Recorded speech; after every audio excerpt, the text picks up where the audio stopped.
What's up, YouTube? Welcome back to my channel. My name is Hope and I am a stay-at-home wife who lives in a camper. So today we are going to go through some of, I don't know what that was. Anyways, we're going to go through some of the most asked questions I get about living in a camper, and 10 to be precise. So without further ado, let's just get started. Alright, so the first question is why and how did you do it? So why we decided to live in a camper. First off, if you all don't know, my husband and I went from an apartment to a house to a camper. Okay, so basically what happened, or like kind of how our relationship was, in our 3 years of marriage, before we were actually living together, we only lived together for about a year and a half.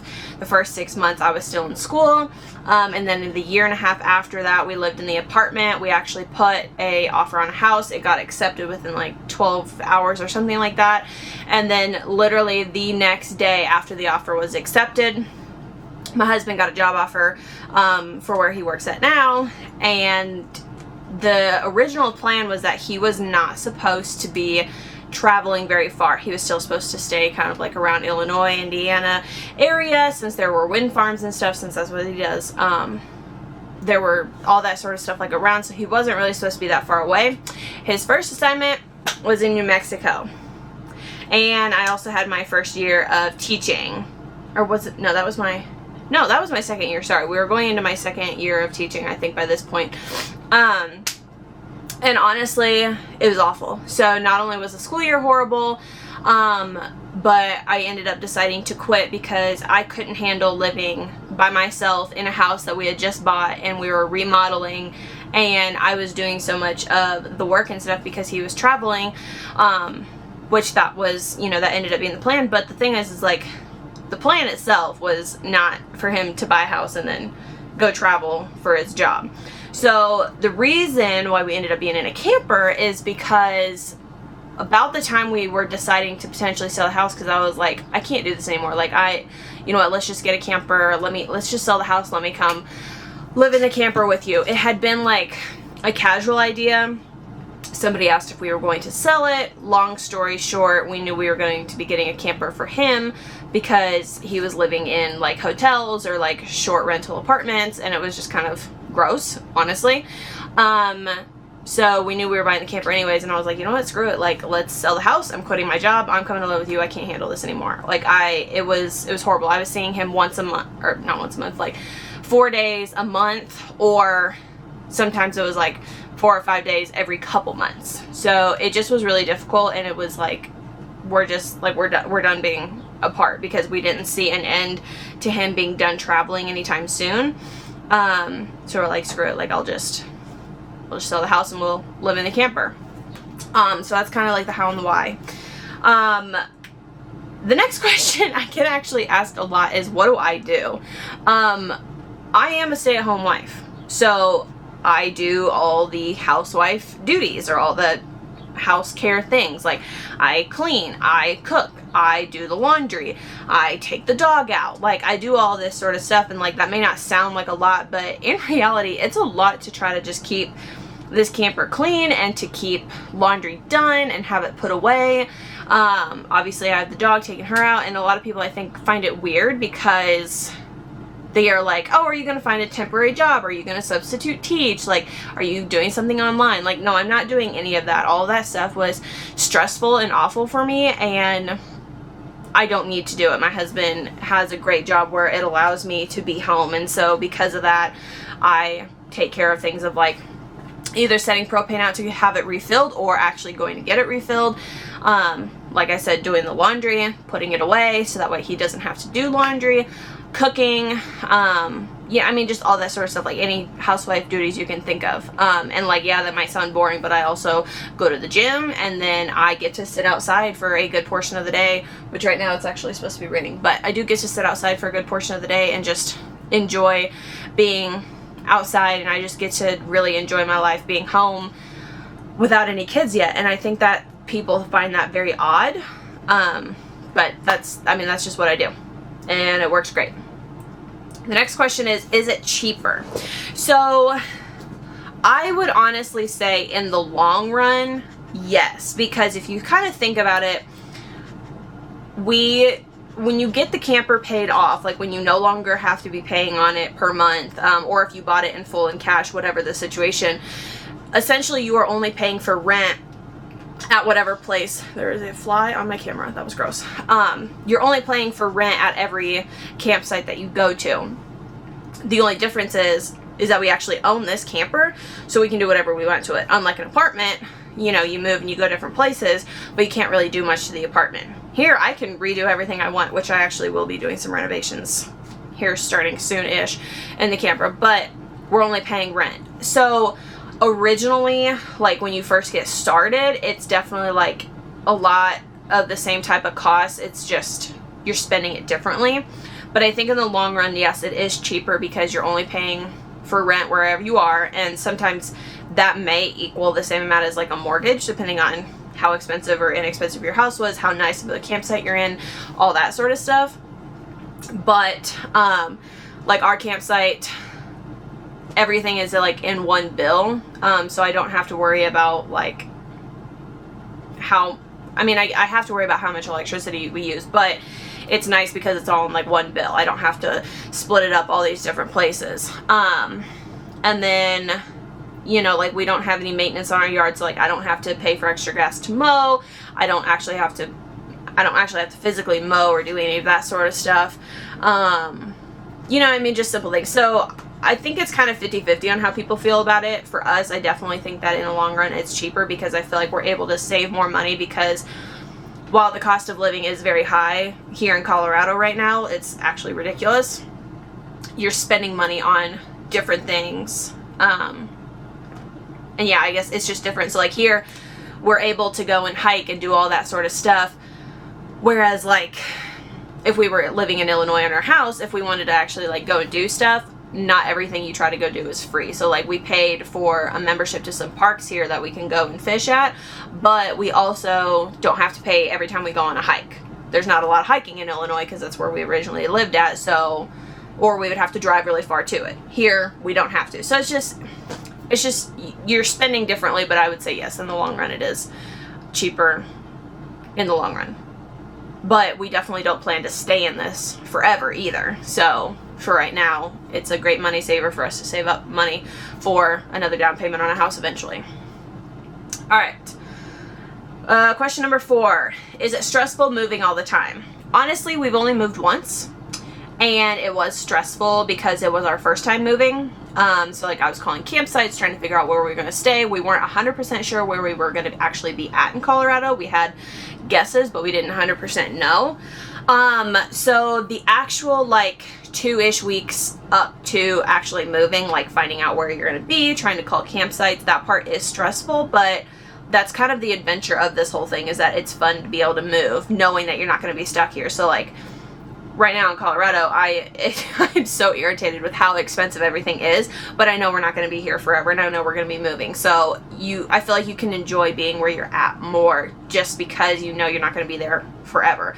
And it gives us an ability, and I think an appreciation, to kind of have an idea of like, where do we really want to be when we find our forever house, and you know, what state's that going to be in. And this allows us to see not only different states, but like also different types of life, and allows us to see what's really important to us and all that sort of stuff. So I think we'll have a really good grasp on where we want to live, and like the type of house, property, land, all that sort of stuff that we want to have when we do decide to be done traveling. All right. Question number 5. 1, 2, 3, 4, 5. Yeah, number 5. Was it scary? Honestly, yeah. I was, the week leading up to the reality setting in of like, we're actually moving, I was terrified because I was leaving everything. So it was really scary for me to leave my job, not because I like wanted to stay and I wasn't sure what was going to be out there, but because I didn't know what else to do. Like, I knew that I was going to be taken care of. Like, I knew my husband was going to provide for me. I knew that we weren't going to have those financial issues or anything like that. Like, I was never worried about that. But it is scary, especially like the world that I was in. It was like, nobody quits teaching. Like, you don't quit teaching.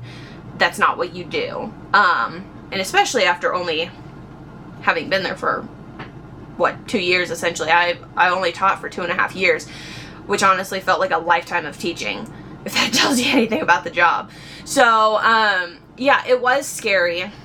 It's no longer scary, but it was scary to take that first leap and be like, we worked and we were looking and we bought a house, to then have to say, I'm selling the house, I'm getting rid of a lot of stuff, a lot of our stuff is going into storage, and I'm moving into a camper. Like, the idea of moving into 41 feet of space originally terrified me, but there's more than enough space in here. It's fantastic. So, and there's only 2 of us right now, plus the dog. The next question is kind of weird. How do you do laundry? A lot of people were actually very concerned about how I've done laundry. I've had that question several times. And our camper has the ability to have a washer and dryer, but our campsite and most campsites have a laundry facility on campsite. So I either have to just like go take it to the laundry facility and, you know, use quarters to pay for it, or like our last campsite had an app.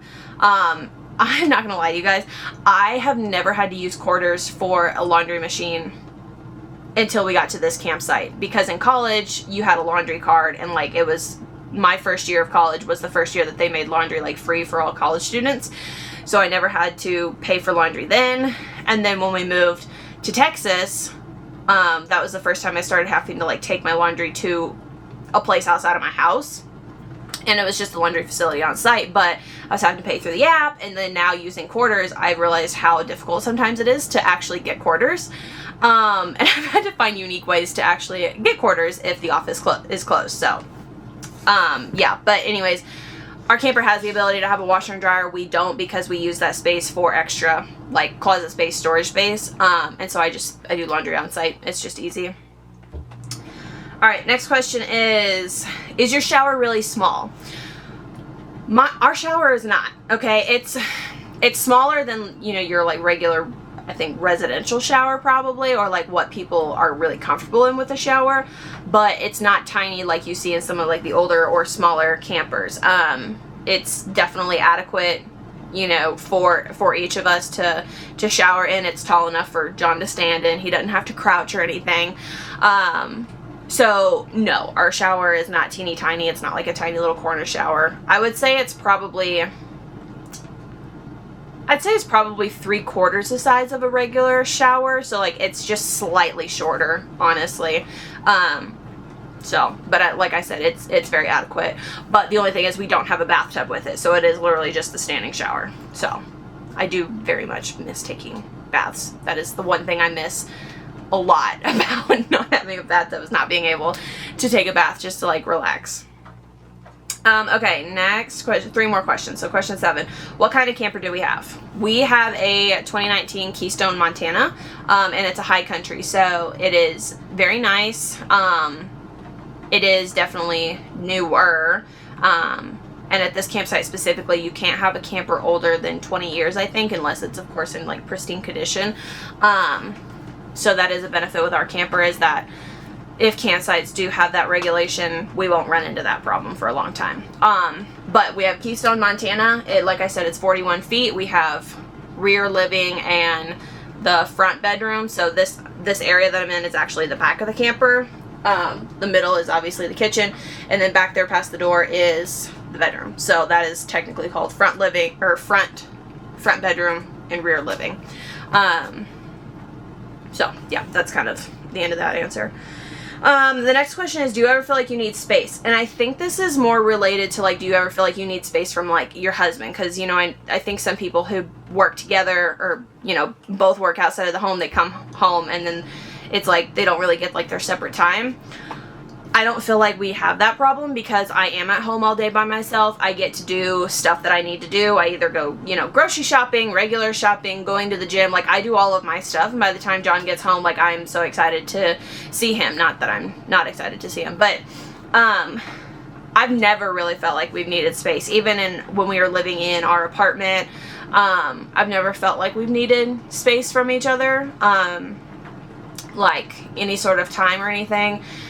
Normally, like if I had work to do, he would put headphones on and, you know, either game, or he would make dinner if I had work to do when I was teaching. And you know, now we don't run into that problem at all. So no. Short answer, no, I don't ever feel like we need space. And I mean, like I said, it's just the two of us. So like, what sort of space is there? Like, what do we need? We don't have friends here. So it's not like he's just going to go hang out with his friends or something, or I'm going to go hang out with mine. Like, we don't have that. So we really do everything, you know, together. And it's great. I think it's, you know, it's really strengthened our relationship and marriage as if it wasn't already strong enough. But yeah, no, I don't feel like we ever need space, and I've never felt like that even when we were living in the apartment. So, alright, and last question, is there anything you miss about living in one place or having a house? Literally everything. I actually miss mowing. I miss the ability to have tons of animals, because the plan was that I was going to have all these, you know, I was going to have chickens and all this sort of stuff, and I actually had chickens ordered, but I ended up canceling the order because we were going to sell the house. I had some farm cats, you know, I miss that. I do kind of miss being in one place to be able to have like friends and stuff. And I know that where we end up moving, we will have to make new friends, but we'll be in one spot. I think it's hard for us to make new friends and really want to make new friends because of the fact that we move so much, and it's kind of pointless. At least I feel like it's kind of pointless. So unless it's like John's friends from work or something, like, we're not really making any additional friends, or anything like that. So, and we're honestly okay with it. The other big thing that I really miss, and I think it's probably just because I haven't done the camper the way I want it to yet, like haven't done any renovations, is decorating. I actually miss decorating, or like the idea of decorating, because like basically what I can put on the walls is like some pictures and stuff. So like, I've got a couple of pictures, I've got my Dala horse up there, and that's kind of it. And oh, if you can see over there, I have flowers. Down there I have orchids. But that's the other thing, like, I miss having flowers and stuff. And a lot of people put flowers out in flower pots on their, I was trying to see if anybody had theirs out right now, but like out on the picnic table, like just outside. But like, I don't want to do that. I grew up having, you know, like flower beds and just flowers everywhere, and like, you know, garden beds and all that sort of stuff. So like, I don't want to plant tiny little gardens. I actually have considered getting like a windowsill garden type thing, but like I would still keep it outside, but it's just different. So I miss all of the convenience of being in one place, and like the stuff that you can get, the animals that you can get, the things that you can grow, like having property, all that sort of stuff. But I am very content in what we're doing right now, because I know that eventually we'll do that again. I don't know when that'll be, but I know that eventually we'll do that again. And I think the other thing is like, being in one place, you know how far you are away from like friends and family. Right now, all of my family is on the other side of the states. Like, we're in Colorado, all of my family is out in like Kansas, Nebraska. Those are my extended family. Illinois is where my immediate family is.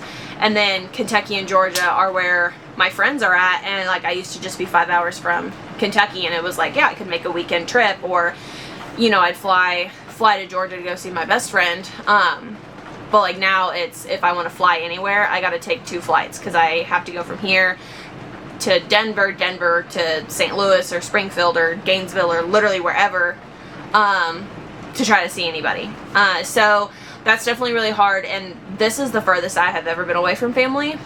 When we were in Texas, it was, you know, basically like a 2-day drive, but I was closer to family in Kansas. And now that we're in Colorado, I am close to some of my extended family, but it's still a 6-hour drive, and it's extended family that comes out for like vacation and stuff. And so, or it's, you know, they have jobs and they have all their stuff out here, or it's their vacation home sometimes, and like my mom and them aren't going to come out, you know, on the regular, because that is an extended flight out here. So I think that's the biggest thing that I miss, is like being able to go see friends and family easily, and like knowing for sure how far away I am from everybody. But now it's like you're taking 2 flights to get anywhere, or you're driving for multiple days. So that is definitely the hard thing about being here. I'm really hoping that our next assignment, we're definitely like closer to Illinois, Kentucky, and Georgia, and all of that sort of stuff.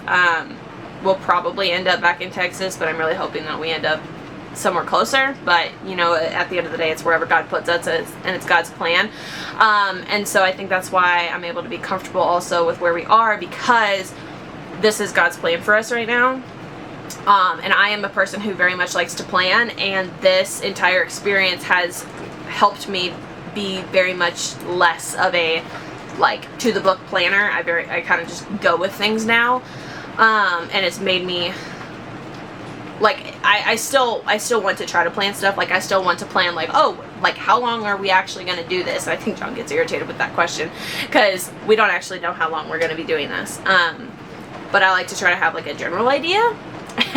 And we don't really have a general idea, because we know that it's whatever God's will and God's plan is for us. There's a reason for this, even if we don't really know it right now or have an idea of what it is. But yeah, so those are the 10 most, ooh goodness, it's time to go change my laundry.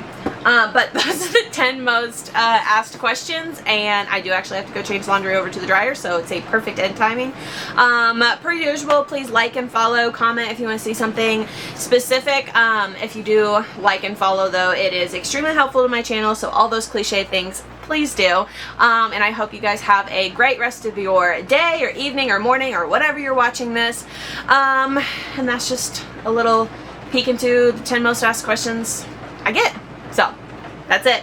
Bye, you guys.